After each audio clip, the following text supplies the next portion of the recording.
السلام علیکم ورحمۃ اللہ وبرکاتہ۔ ناظرین کرام، میری یہ ویڈیو نہ تو رنڈوں کے لیے ہے اور نہ ہی ان کمواروں کے لیے ہے جو شادی کے لیے ترس رہے ہیں لیکن انہیں کوئی اپنی فرزندی میں لینے کے لیے تیار نہیں۔ البتہ میری یہ ویڈیو ان کمواروں کے لیے ہے جن کے لیے رشتے تو بہت ہیں، رشتے تو انہیں بہت ملتے ہیں لیکن وہ شادی کرنے کے لیے تیار نہیں ہیں۔ ان کا دعویٰ یہ ہے کہ نہ زنانی ہو سی نہ پریشانی ہو سی، یعنی نہ ڈھولا ہو سی نہ رولا ہو سی۔ تو میری یہ باتیں غور سے سنیں۔ کیا آپ شادی نہ کر کے اس بات کا ارادہ رکھتے ہیں کہ آپ بالکل فارغ ہوں گے اور اللہ کی عبادت خوب کریں گے، اللہ کو صحیح طور پہ راضی کریں گے؟ یا پھر آپ یہ ارادہ رکھتے ہیں یا آپ کا یہ جذبہ ہے کہ جب شادی نہیں ہوگی، کسی قسم کی کوئی ذمہ داری نہیں ہوگی تو زندگی بالکل پرسکون ہوگی؟ تو بات یاد رکھیں، یہ آپ کی غلط فہمی ہے۔ جھپٹنا پلٹنا، پلٹ کے جھپٹنا، لہو کو گرم رکھنے کا ہے ایک بہانہ۔ اگر آپ سکون کے متلاشی ہیں تو رب کعبہ کی قسم سارا کا سارا سکون، اطمینان، راحت، سکھ یہ ذمہ داریوں کے پورا کرنے میں ہے، نہ کہ ذمہ داریوں سے بھاگنے میں۔ ذمہ داریاں ہی انسان کو کامیابی کی طرف گامزن کرتی ہیں۔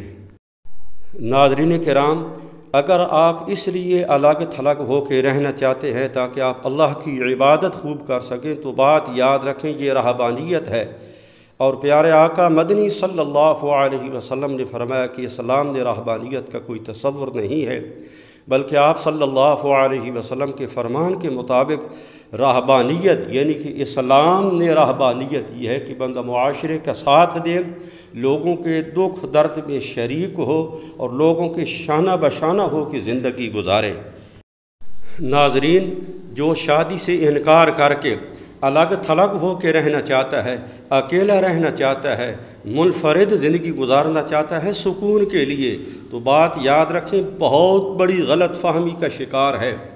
اس لیے کہ آقا نامدار صلی اللہ علیہ وسلم کا فرمان ہے، مفہوم یہ ہے کہ جو اکیلا رہتا ہے، جو لوگوں سے الگ تھلگ ہو کے رہتا ہے، اس کا دوست شیطان ہے، اس کا بھائی شیطان ہے، اس کا ہم نشین شیطان ہے، اور شیطان کے لیے اس کو ورغلانا انتہائی آسان ہے۔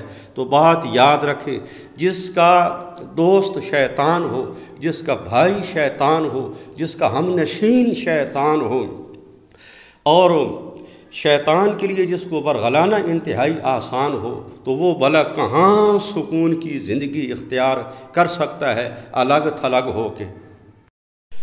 ناظرین، جو شادی سے انکار کر کے الگ تھلگ ہو کے کامیابی کی راہیں اپنے لیے ہموار کرنا چاہتے ہیں تو ان کی نظر ایک مثال ہے، غور فرمائیں جی۔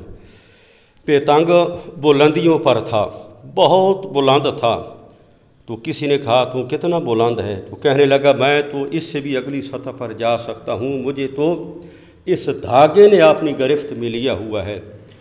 اگر آج میں اس دھاگے سے الگ تھلگ ہو جاؤں، اس سے اپنا رشتہ توڑ لوں تو میں مزید بھی بلندیوں پر جا سکتا ہوں، پہنچ سکتا ہوں۔ تو کسی سیانے نے کہا کہ آج تو جس سطح پر ہے اور جتنی بھی بلندیوں پر ہے، یہ اس دھاگے کی بدولت ہے، تیرا کوئی کمال نہیں ہے۔ لیکن جب اس نے اپنا رشتہ دھاگے سے توڑا کہ نہیں، اس دھاگے نے مجھے اپنی گرفت میں لیا ہوا ہے، تو پھر وہ تنزلی کا ایسا شکار ہوا کہ جھاڑیوں میں جا گرا اور پارا پارا ہو کے رہ گیا، اور پھر اسے معلوم ہوا کہ واقعی مجھے جو بلندی نصیب ہوئی تھی وہ اس دھاگے کی بدولت تھی۔ اللہ رب العزت ہم سب کو ذمہ داریوں کا احساس نصیب فرمائے۔ ناظرین کرام، اگر ویڈیو پسند آئے تو لائک اور شیئر ضرور کریں۔ دعاؤں کی درخواست۔ السلام علیکم ورحمۃ اللہ وبرکاتہ۔